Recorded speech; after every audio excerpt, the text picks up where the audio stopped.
భద్రాద్రి కొత్తగూడెం జిల్లా చర్ల బస్టాండ్ ఎదురుగా రోడ్డుకి ఇరువైపులా దుకాణాలను ఏర్పాటు చేయడం వల్ల వాహనదారులకి ట్రాఫిక్ తీవ్ర సమస్యగా ఏర్పడుతోందని పలుమార్లు ఫిర్యాదులు రావడంతో స్పందించిన R and B divisional executive engineer I Nageswara Rao, deputy divisional executive engineer Harilal ఆధ్వర్యంలో షాపులను తొలగించడం జరిగిందని, ప్రధాన రహదారులకు ఇరువైపులా ట్రాఫిక్కు అంతరాయం కలిగించేలా నిర్మాణాలు చేపడితే కఠిన చర్యలు తీసుకుంటామని తెలిపారు.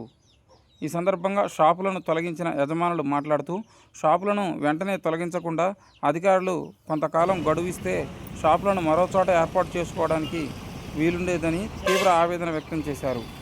చూస్తూనే ఉండండి మరిన్ని వార్తల కోసం మన Prajagonthuka news. Please subscribe my channel.